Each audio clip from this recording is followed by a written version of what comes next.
everybody, it's Melissa Sorrentino, the Improv Sophisticate. I'm here to talk to you about something very simple and basic. And I want to talk to all you grown-ups about a very childlike concept, the imagination. Yes, I know, it's funny because we think, okay, I learned about my imagination when I was like a toddler, and so I get it, you know, check. I get imagination. Guess what? Just like any other muscle or brain function, it needs to be continually developed. Now, it's kind of cute how we all are like, oh, you know, kids are so cute. Look at them with their wild imaginations. Remember when you were that imaginatory as a kid? You know, we look at kids and we're so like blown away by stuff that they come up with. But the fact is, we did that too when we were young. And we lose that a bit as we get older, which is so silly to me because wouldn't it stand to reason that we should be getting better at it as we get older? We have a higher reference level. We have way more exposure to things. You know, we know a heck of a lot more than cat, dog, mouthful of dirt cartoons. We have a lot more that we can pull from. We have life experiences. We have agonies and ecstasies. And, you know, we have grown up things like, you know, we have teenage things. We have midlife crisis things. We have we have a gamut of life experience that we can be pulling from. So as we get older, wouldn't it stand to reason that our imaginations should be growing and expanding rather than shrinking? Now, I'm going to address a couple of reasons for that. But primarily, all through this, I want you to keep reiterating to yourself the goal of this is to grow. Grow. Not shrink. Grow. Not contract. Expand. Grow. Lift. Not squash. Lift. So imagine the imagination, okay? I thought about this through a little tiny bit, and I think one of the biggest reasons, especially when we get on stage in front of other people, that the imagination just kind of goes right out the window, is we become suddenly self-aware. We become self-aware, like, what am I doing with my hands? Do I have, like, you know, a good hair day? Am I fat? Am I sucking in? You know, and just self-awareness. Does my voice sound like shit? Do I look stupid? Am I hunching over? You know, all kinds of things that are just self-awareness. Am I going to sound stupid? Am I as good as the person before me? Am I going to be as good as my last show was? You know, whatever. How am I presenting myself? I like to differentiate self-awareness from self-consciousness. Self-conscious, self-aware, any of those, the fact that we're aware or conscious is a good thing. The consciousness is great because we need to be conscious.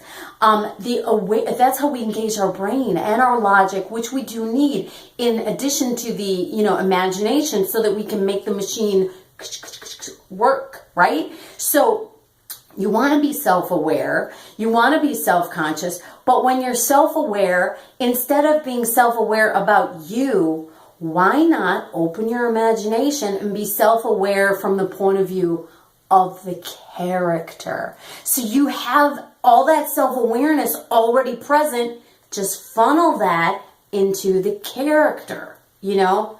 I'm a mad scientist. I want everyone to think that I'm super smart. I want everyone to know that I am more brilliant than anyone has ever lived. That's what I want. I have awareness. I know people think I'm weird. I know people think I live in an underground lair, and that's weird. I'm also aware that when I go to a store, a lot of people don't know about my underground lair. But if they did know, I'm self-aware enough to know that they would think I was weird. And that is why I want to destroy them and the universe that bore them all. You see? So I'm getting into a character, and I'm being self-aware as a character. That is engaging the imagination. Okay, another problem that we have is a self-defeating self-judgment. Self-judgment. Now, of course, there's also other judgment. Sometimes we're judging our fellow players. We're judging the suggestion. We're judging the response of the audience. You know, fuck this audience. They don't get any of my jokes, you know. My suggestion with judgment, again, funnel it into the character. And instead of judging what, you know, is going on actually, judge things within the scene. Oh, this is your living room? Well, my living room is about 80 times the size of this in height, width, and style. Now that's a character thing. So for me, go-to is character. For somebody else, it might be something else. But what I'm talking about is take the things that are real and plug them in to imaginary things. That is going to make the imaginary things more real. Okay? Now, just some basics on imagination, because I want to remind you of what it was like to be 1, 2, 3 years old. Everything was fascinating. Like the color red. I mean, dude, I only could identify the color red for the last 3 months because I'm a little child. So that fascination with like colors, tones of voice, facial expressions, textures, smells, tastes.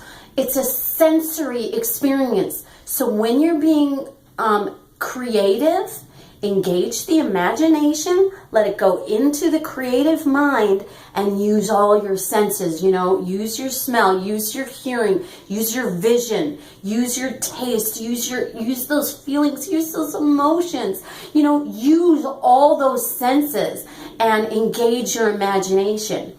If you find that you are feeling stale or stagnant or boring, there are a couple of things that might be going on. One is, of course, maybe you're not engaging your imagination fully. And we're afraid to let go and to get in that because we think we need to like hold on to the rules of improv. But you know what? Once that stuff has been, I say this in my classes all the time. I'm sure if anybody's taking a class from me that's watching this, they're like, oh God, she says that all the time. But I say, download that shit into the back of your computer, but then when you type run and hit enter, you're on the stage, engage, run the program. The time to learn is prior. The time to learn is after. The time to give yourself notes may even be on the back line, or there might be a little part of you that's a little bit of like that, you know, self, governor, kind of keeping an eye on what's going on, or the director. You know, you're a director, you're a producer, you're a writer, you're an actor. But I say when you're acting, engage that imagination. And the little part of you that's the writer is engaging in the verbal imagination of a wordsmith. You know, and the director is engaging in the creative, also imagination of being in charge of what's juicy and what's the height of the build, or what's the most engaging of the choices of your imagination. You know, apple, pear, kumquat, fruit basket, upset, whatever the thing is, and you're making a choice between it, it's your director inside your head that's going to direct you in the direction, you know. But the editor, he shows up after the show, okay? I don't want to go too far in that direction. I always get lost there. But I want to just reiterate, please use your imagination and trust that just because you're a grown-up, that has absolutely nothing to do with a reduction in imagination. Your brain isn't less creative. It's more creative. Your brain isn't less, fascinated by things. It's potentially more fascinated. Just don't be so over it all the time, Don't be over it. Be under it. All right, you guys, that's all I have for today. Keep improvising. Click your likes. Subscribe if you want to see more of these videos from me. I appreciate that. Okay, take care. Bye.